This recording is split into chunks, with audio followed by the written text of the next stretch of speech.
Oi gente, tudo bem com vocês? Sejam muito bem-vindos a mais um vídeo aqui no canal. E eu não sei porque que eu tô de fone, porque meu celular não pega áudio desse fone, mas enfim. Nós estamos com um devocional novo, né? Que eu já devia ter trabalhado um pouco mais nele desde o começo do ano. Mas eu trouxe aqui, eu provavelmente devo ter colocado alguma postagem aqui no canal sobre isso. Sobre Thriller Bark Devotional, A Sombra do Onipotente. É sobre isso que vai ser o nosso devocional, porque ali vocês percebem que tem bastante essa parada de sombra, escuridão, aquela paradinha ali de criaturas malignas e tudo mais. Então, bora começar esse devocional. Mas antes, deixe o seu like, se inscreva aqui e bora, sem mais delongas, né? É tudo sobre Jesus.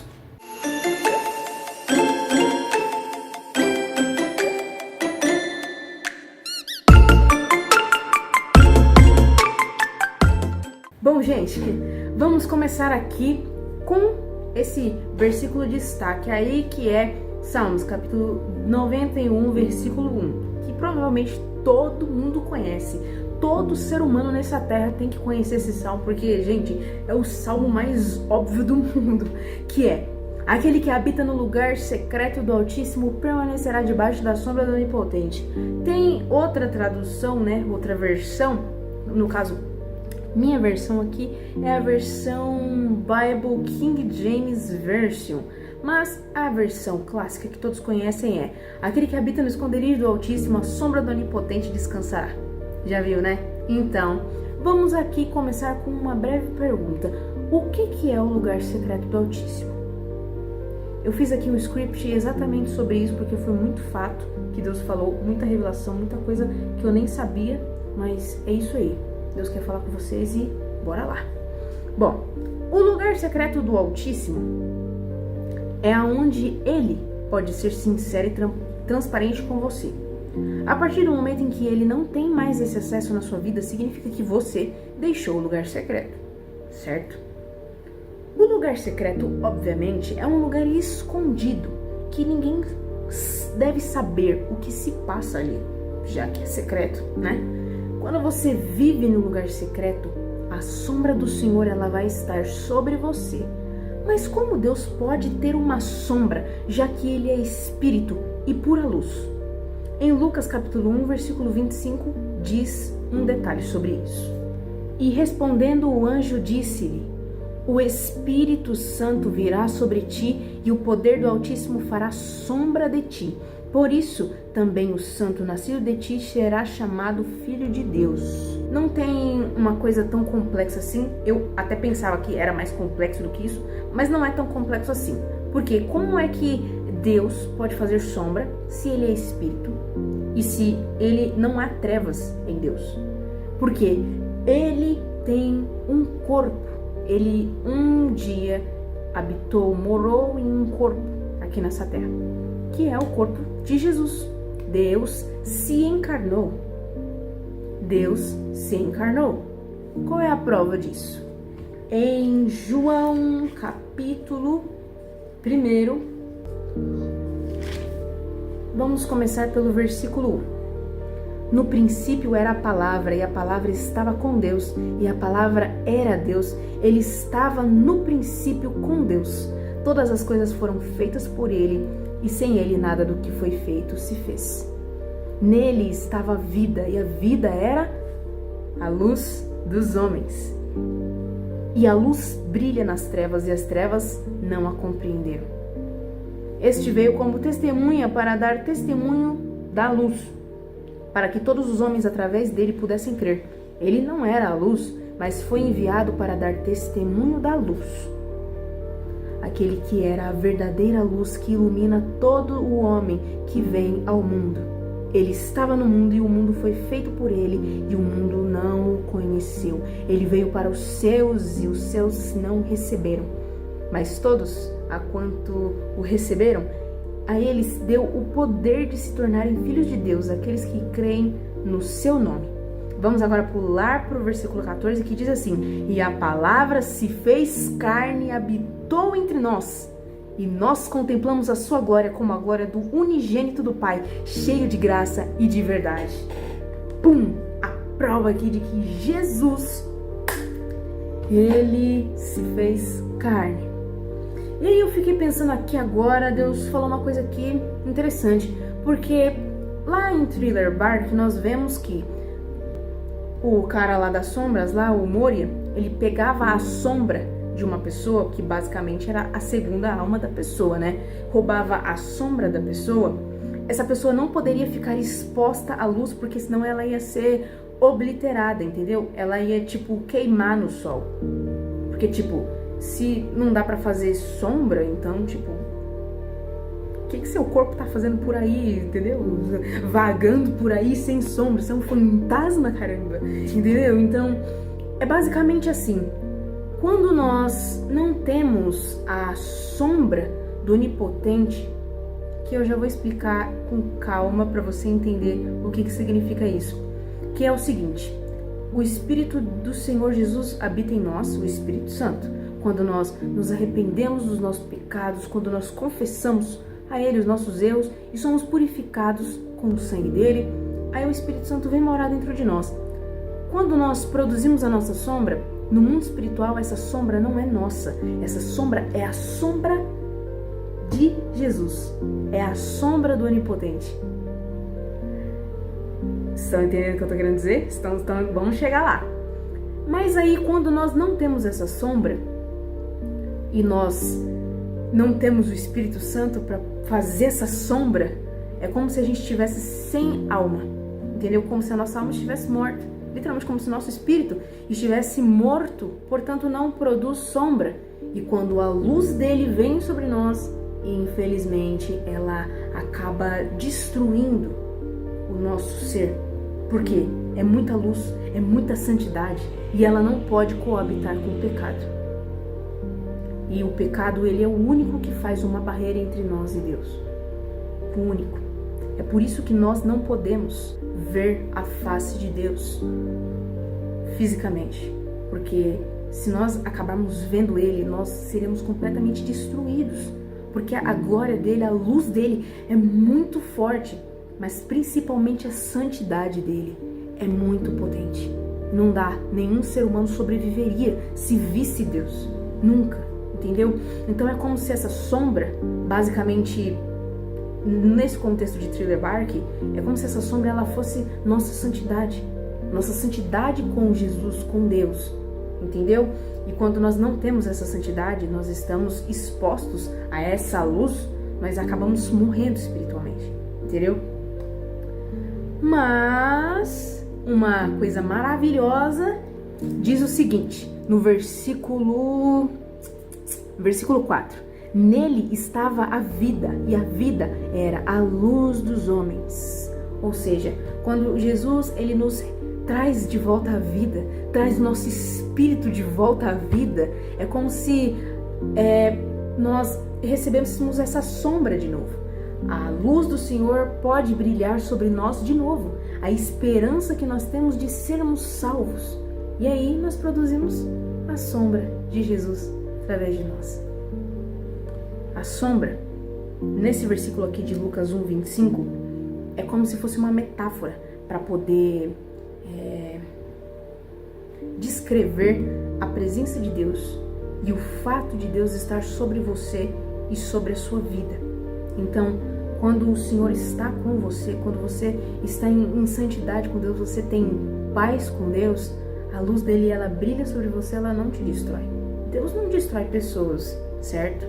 Porém, nós ficamos vulneráveis a qualquer coisa que o diabo possa fazer contra nós. Esse fato, né, de nós estarmos sem a nossa santidade, né, que é a nossa sombra, a santidade da nossa alma, é meio que tipo, nós não apenas ficamos vulneráveis a estarmos diante de Deus e sermos destruídos, mas também nos deixa vulneráveis ao diabo para nos destruir, né? Para fazer o que quiser com a gente, qualquer tipo de mal. nos escravizar, fazer mal, trazer doenças ao nosso corpo, trazer pensamentos de morte e de terror sobre nós, né? Pegar a nossa alma, manipulá-la, sabe? E fazer o que quiser com ela, exatamente que nem o Moria fazia com as sombras. Ele pegava as sombras, que basicamente era a segunda alma das pessoas, e ele colocava em outros corpos, né? Para que esses corpos tivessem não só a força do corpo, mas a força do usuário, né? Do portador da sombra, que é da segunda alma. Ele colocava essa sombra no corpo, e aí juntando a força da sombra da pessoa e o corpo lá, que era um corpo morto, né? Aí fazia uma aberração, um monstro, entendeu? E aí ele fazia isso, e é exatamente isso que o inimigo fica fazer com a gente. Fazer com que a gente vire um monstro. Sem Jesus nós somos monstros, nós somos horríveis, péssimos, terríveis. Eu digo isso porque quando eu tô um pouco distante de Jesus, eu viro outra pessoa.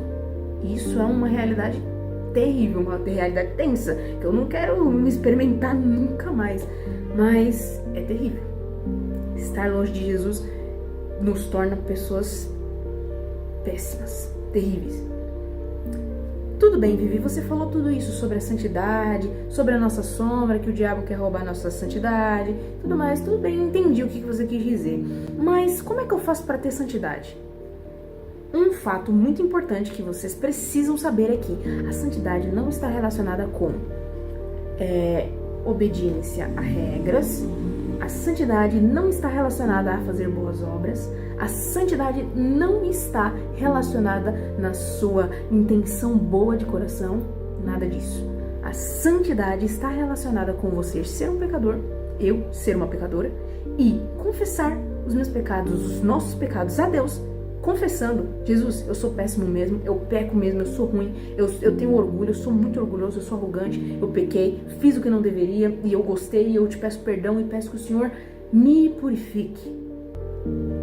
Quando você começa a fazer essas orações diante de Deus, Deus me purifica, me ajuda, porque eu não quero pecar mais, você começa a entrar em um novo ciclo, digamos assim, que é o ciclo da santidade. Você começa a viver baseado em buscar a santidade de Deus. Você caiu? Deus me perdoe. Você caiu de novo? Deus me perdoe. Por favor, me purifica, me limpa. Eu não quero viver longe da tua presença. Entendeu? Santidade é você se separar para Deus. É você dizer: Deus, eu não quero mais pecar. Me liberta, me purifica. Isso significa que você nunca mais vai pecar? Não. Isso não significa que você nunca mais vai pecar. Uma hora você vai cair, uma hora cometemos erros, todos cometemos erros, né? Às vezes é do nada, às vezes a gente nem queria, mas aí acontece. Ou às vezes a gente faz de propósito mesmo ali. Só que a gente tem que sempre se lembrar de que as pessoas que estão realmente buscando santidade vão pedir perdão. Elas vão pedir perdão, mas não é aquele perdão do tipo: ah, então é fácil sim, eu posso pecar e pedir perdão de boa que Deus vai me perdoar, então tá de boa. Nada disso. Tem que ser arrependimento e não remorso. Quando você sente remorso, é apenas você realmente se sente culpado pelo que você fez, mas não é como se você quisesse realmente mudar. Arrependimento é quando você se sente culpado e você já cria aquela expectativa de mudança dentro de você. São coisas completamente opostas e diferentes. Pedro, o apóstolo Pedro, quando ele negou Jesus, ele se arrependeu, porque depois ele viveu uma vida muito louca para Jesus, uma vida incrível para Jesus, porque o Espírito Santo dele veio sobre Pedro, entrou, morou dentro de Pedro e fez a sombra de Jesus nele. Mas Judas Iscariotes, ele também se arrependeu. Não se arrependeu não. Judas Iscariotes, ele sentiu remorso quando ele traiu Jesus e ele foi e se suicidou. O remorso vai te levar à morte espiritual, vai te afastar de Deus, vai te levar para o inferno. Remorso não adianta nada, galera. Eu sei porque muitas vezes eu já tive remorso, aquela coisa tipo tão maçante, é tão culpante, sabe? É como se o diabo estivesse aqui falando: você é um lixo, você pecou contra Deus, você não merece perdão. E isso faz com que você se sinta pior ainda e pense que você não vai conseguir, sabe, mudar de atitude, não vai conseguir mudar de postura. Mas o arrependimento, ele vem do Espírito Santo. O arrependimento vem do Espírito Santo que ele coloca dentro de você para poder com que você se arrependa de verdade. E aí você é transformado por ele, entendeu? Porque a gente não pode fazer isso sozinho. Não tem como você falar, eu não vou pecar mais, eu decidi não pecar mais hoje e vai dar tudo certo. Isso não funciona, não dá certo não, galera. A gente tem que pedir para o Espírito Santo. Espírito Santo, me ajuda, me capacite a viver em santidade de vida. Só isso. É só assim que você consegue viver em santidade. Jesus quer viver em você. Jesus quer fazer a sombra dele sobre você. E o Espírito Santo vai brilhar sobre você. E a sua sombra vai ser a sombra de Jesus. Eu falo isso, né, não no sentido literal, mas espiritualmente, né? Dizendo que isso só é possível acontecer se você habitar, se você morar no lugar secreto do Altíssimo. E esse lugar secreto é aquele lugar onde você está buscando santidade. É o lugar secreto do Altíssimo. É onde Ele derrama o sangue dele sobre você. É o lugar onde você confessa todos os seus pecados, suas iniquidades, e você volta todos os dias para este lugar, o lugar secreto do Altíssimo. E você não desiste. Você não desiste. Você caiu, você errou, você volta para este lugar. Este é o lugar secreto. Você não precisa ficar contando seus erros para as pessoas. Pessoas que vão te julgar mais, que vão contar para outras pessoas. Eu não faria isso, não. Então, não faça isso. Não fique contando para as pessoas as coisas erradas que você faz. Ai, mano, nossa, fiz um bagulho ali que não ficou muito legal, não ficou muito da hora. Dependendo do que for, alguém vai caguetar você. Então, não faz isso, não. Fala só para Jesus. A menos que seja uma coisa séria, uma coisa importante. Por exemplo, você cometeu um erro na sua empresa, você fez uma coisa errada, contou uma mentira ali, tentou passar a perna em alguém, alguma coisa do tipo, contou uma mentira no seu trabalho, sabe, mentiu pra alguém pra poder prejudicar outra pessoa. Aí eu sinto muito te informar, né, que você deveria contar a verdade, você deveria falar, né. Uma das principais características da santidade é a verdade, então já começa por aí. Começamos por aí. Bom, esse lugar secreto, ele pode ser acessado a qualquer hora, a qualquer momento. Quando se trata de pecado, a única coisa que Jesus quer é que você se arrependa, porque ele já pagou o alto preço por você. Ele pagou tudo que você tinha que pagar, o que você tinha que pagar, ele pagou. Então, você acha que os seus erros são maiores do que o sacrifício que Jesus fez? A ponto de você não merecer esse perdão? Realmente nós não merecemos esse perdão, mas você se sente tão indigno a ponto de pensar que você não pode ser perdoado, de que os seus pecados não podem, são tão grandes que não podem ser perdoados. Isso não existe, galera. Isso não é verdade, isso é uma mentira do diabo. Fazer você pensar que você não pode ser perdoado, que o seu pecado é grande demais para que Jesus perdoe, que a sua mancha é muito grande para que Jesus possa lavar, possa tirar. Isso é uma mentira. Não importa qual o pecado, não importa o tamanho, Jesus pode te lavar e te purificar. Se você quiser, Ele pode te lavar e te purificar de tudo. Bom, galera, essa foi a primeira parte de Thriller Bark Devotional. Tudo que eu falei aqui foi literalmente inspiração de Deus, porque eu não tinha absolutamente nada e eu não pensava que eu ia gravar esse vídeo agora, mas enfim, eu gravei agora. Então, esse foi o vídeo, espero que vocês tenham entendido, né? E eu nunca vou superar Zor's Devotional. Galera, eu nunca vou superar Zor's Devotional. Foi o melhor até hoje, o melhor e o primeiro, né, devocional que eu gravei. Então, foi maravilhoso. Espero que esse Thriller Bark Devotional seja que nem Zor's Devotional, muito longo e ao mesmo tempo muito bom. Em nome de Jesus, esse foi o vídeo. Tchau, gente. Até o próximo vídeo, hein?